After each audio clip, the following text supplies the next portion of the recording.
Welcome in to another episode of my Dynasty Fantasy Football YouTube. Today, we're covering some exciting rookies from round one of the NFL draft. As always, make sure to like, comment, and most importantly, subscribe if you haven't. Let's go. So, cover player, Michael Penix Jr. went to the Falcons at 8 overall. I don't think anyone expected that. I was debating whether he'd go at the Raiders at 13 or they'd trade up. Instead, all the way at 8 overall to the Falcons. Stunner to me. They have Kirk Cousins. I don't know why they did that. So let's look at the fantasy fit here. He's going to sit on the bench for at least 2 seasons behind Kirk Cousins.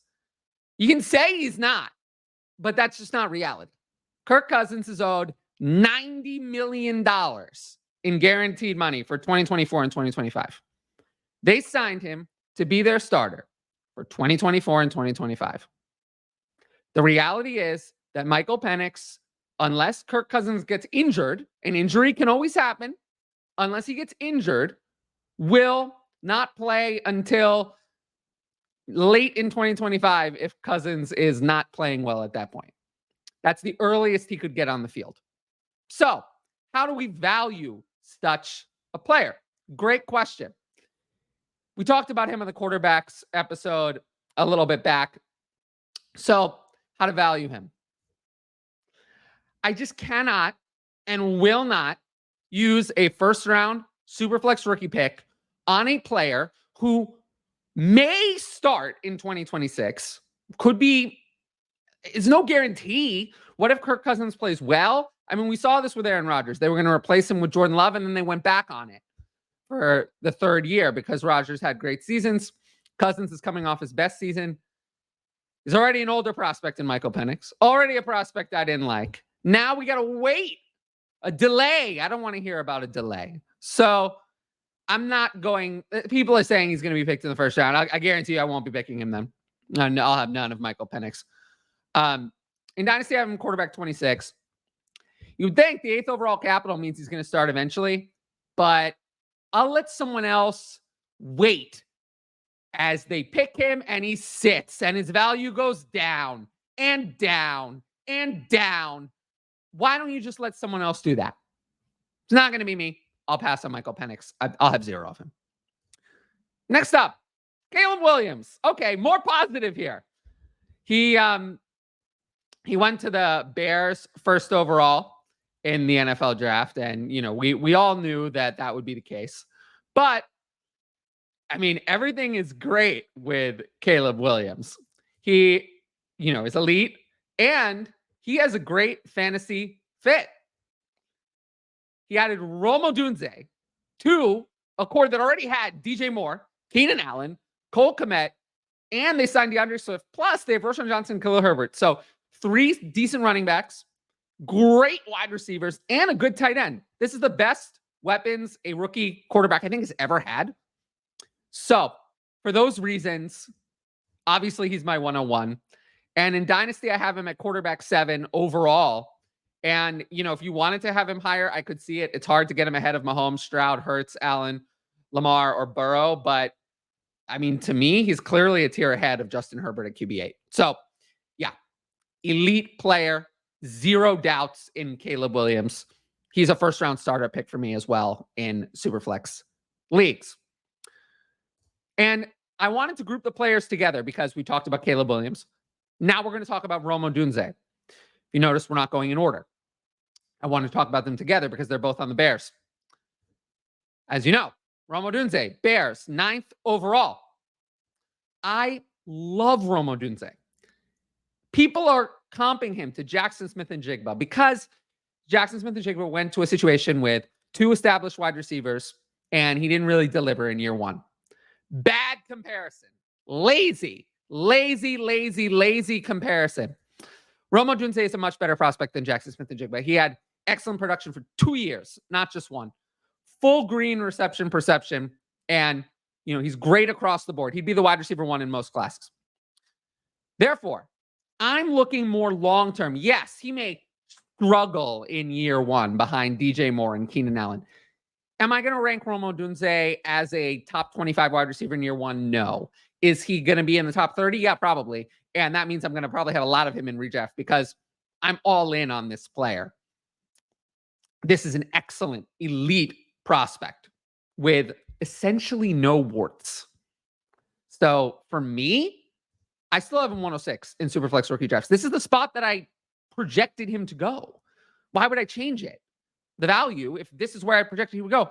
Some people say, oh, I'm going to take JJ McCarthy ahead. I can't get there. I can't get there.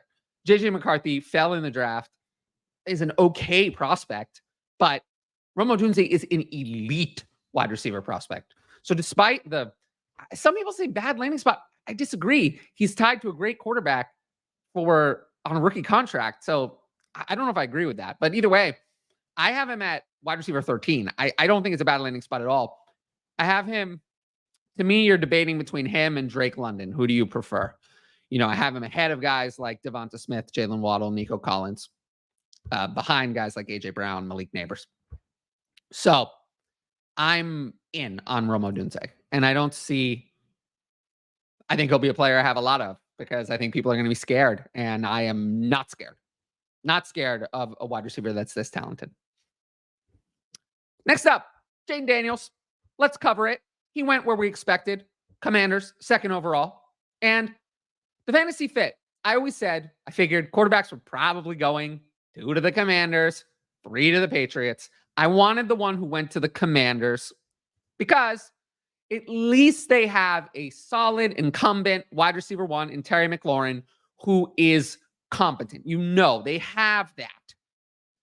Question marks after that, though. Jahan Dotson, Curtis Samuel is gone. So they didn't replace him, right? I mean, they didn't replace Curtis Samuel. They have Jahan Dotson. So what do you do? Are they going to take someone? I mean, we've got to see how day 2 goes to finalize our eval of Jayden Daniels. But there's no question where he ranks in Dynasty. Rookie drafts, 103. No doubt. 0 doubt. Maybe if the Vikings had traded up for Drake May at 3, I would have had doubt. The way it went, no doubt. 103 clearly. And I think he's closer to Marvin Harrison Jr. at 2 than he is to Drake May at 4. And I have him QB12 right off the rip as a QB1. I really debated between Jayden Daniels and Anthony Richardson at 11 and 12. What would I prefer? And they have similar draft capital, some similarities in their game. I leaned toward Anthony Richardson because we'd seen a glimpse of it in the NFL. I saw that he was not outmatched, that he could play at an NFL level. So just for that reason, and Anthony Richardson is younger, a little bit of a tiebreaker there. I leaned toward Anthony Richardson barely, but that's the kind of company that Jayden Daniels is keeping. So, I have no issues with him as, I don't know if I'd want him as my QB1. I like to have a super stud there, but as a QB2 and my Superflex Dynasty team would be perfect.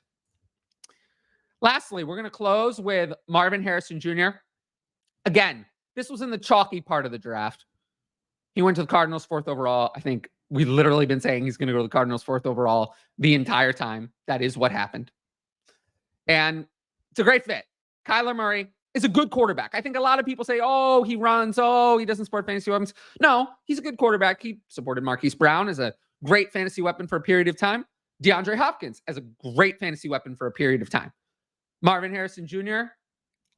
coming into the NFL and growing as a player, is probably going to be better than Hollywood Brown ever was and DeAndre Hopkins on the back end of his career.